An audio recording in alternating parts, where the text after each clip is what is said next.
Business owners are consistently looking for more customers, more revenue, and more profit. Does that sound like you? There's 5 things you can directly control that gives you more customers, more revenue, and more profit.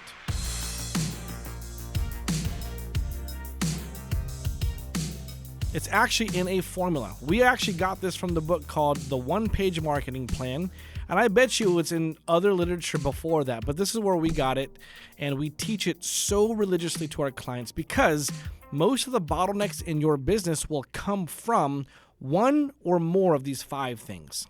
Here we go. Leads times conversion rate equals customers. You take the customers, you multiply that by number of transactions per customer times average dollar sell of transaction equals revenue.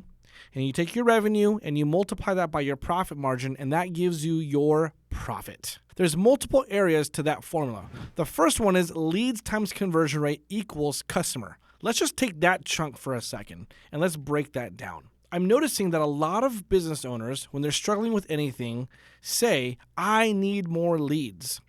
And although that might be true, most of the time we overlook our conversion ratio. Let me ask you something directly. Do you even know your own conversion ratio? And if you don't, it's worth finding that out because sometimes it's not the amount of leads that you're getting or even the quality of leads that you're getting. Sometimes it's your lack of converting at a healthy conversion ratio. But let's take leads, for example.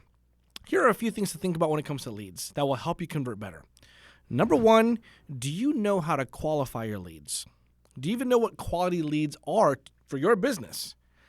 These are leads that you have qualified and said, hey, these type of people, when they're looking at my business, have a better chance of converting into my clients that I actually like. Let's take a few examples. Let's say that you run a home service business, more specifically, HVAC. Now, based off of your price margin, based off of how you deliver value, there are going to be some clients that actually want you and some clients that will waste your time.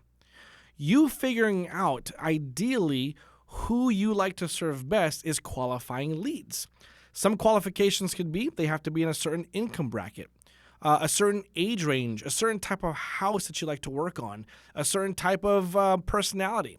All those things, the more granular you get with it, help you to further qualify your leads. And if you focus on converting qualified leads based off of your standards, your value will convert them more often than not. Make sure you know what qualified leads are for you and your industry and the way you want to deliver your value. The second part of that is conversion ratio. How well do you convert those qualified leads into customers? So conversion ratio has everything to do with your ability to sell your value to your qualified market so you can convince them to convert more often than not. Your conversion ratio could actually be over 50% or less than 50% based off of how valuable you are and how you want to price that value. If you are at a higher value dollar amount, you might have a lower conversion ratio than your competitor who's trying to be cheaper. If somebody's cheaper, more often than not, they convert just because they're cheaper. But if you're more expensive and you're focusing on your qualified leads, you probably have a smaller conversion ratio, but you're working in the crowd that you want to work in and your profit margins are high. And we'll get to that later in the equation. But I want you to focus on those 2 things first from the formula. Leads times conversion ratio equals the number of customers that you have. Those 2 things are the very first things I want you to focus on in your business. Number 1, are you happy with the amount of leads coming in, and are you happy with how qualified they are?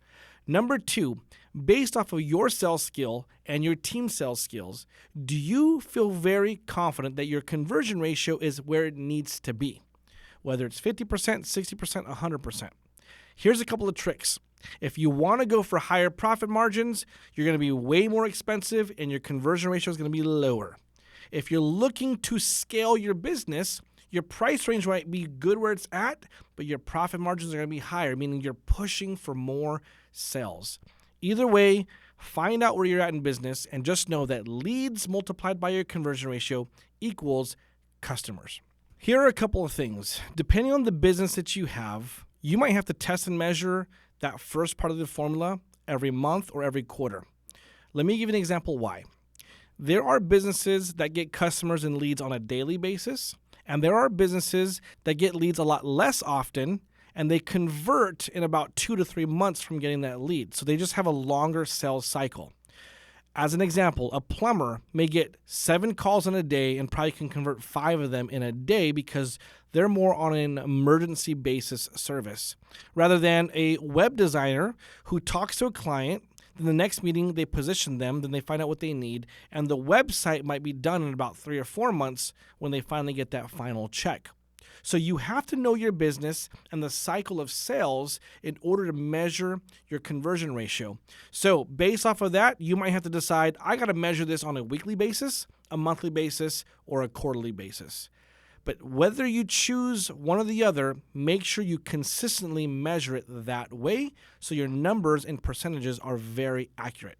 So the second part of that formula, once you have customers, is you multiply that by number of transactions per customer and the average dollar sale of each transaction. And you get top of the line revenue, which basically means your sales. So let's break that down. Once you have customers, I want you to identify, are there multiple services that I can offer this one customer, preferably all at the same time? Let's just say that you get called out to do a service, whatever it is. They found you online and they want one of your menu items. When you go there and you have a conversation with this potential client, you find out that their pain points also require that you do X, Y, and Z. And let's say you offer those services, even if you sub it out. Are you going to do what it takes to offer them multiple transactions for that one customer? So when I ran an air duct cleaning company and we got called out to clean air ducts, we also did 5 other things. And as we inspected the air ducts in the attic or on the roof, we realized there are 4 or 5 other things that we can offer as a service that mitigates fire hazards or mitigates allergen exposure, things like that. And what we got really good at was we came down, let them know what we found in our inspection, and offered them 2 or 3 additional services at a very special price since we were already there. That really helped increase our number of transactions per client. Now, some of them said yes, some of them said no.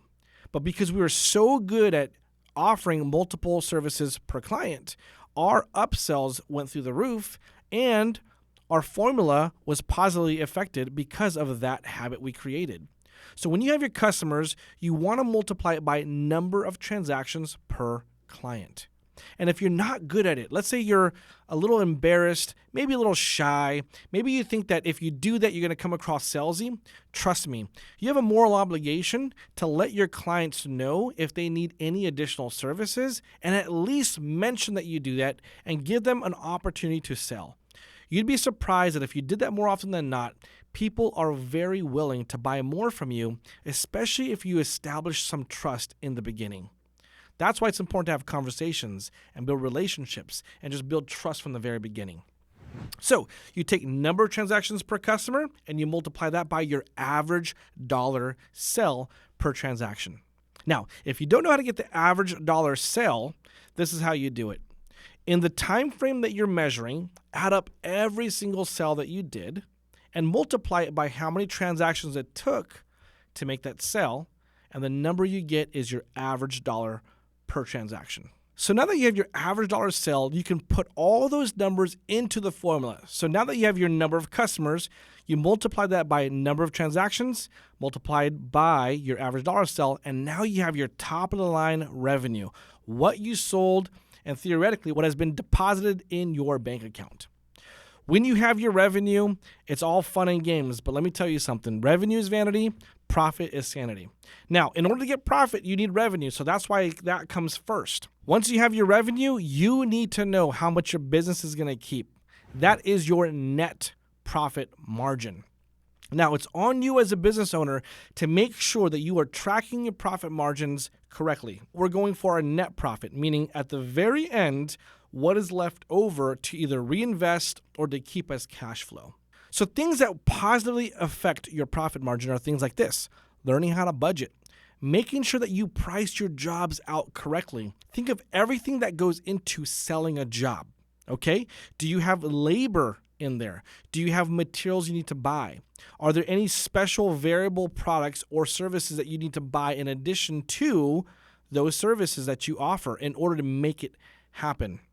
Then you have invisible things that matter. The percentage that you want to charge for things like wear and tear of your equipment and lodging, if that applies. All the expenses that go into making that sale, you have to know it. Pricing your jobs right have a big part of making sure you actually keep profit, or everything goes out towards a sale and you break even or you go negative. And let me tell you something, being in business is not about breaking even, and it's definitely not about going negative. Remember what I said in the beginning, revenue is vanity, profit is sanity. We are looking to keep money in your business to reinvest, and that's after paying yourself.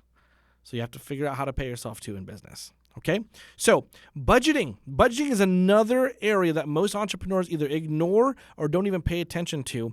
And if you overspend because you think you have money and you really don't, and you don't keep track of your budgets for either marketing or going out to eat or physical products or whatever, even when it comes to marketing, you can easily spend all of your money on something that could be very irrelevant for your business. Also, I deal with clients who are huge impulsive buyers.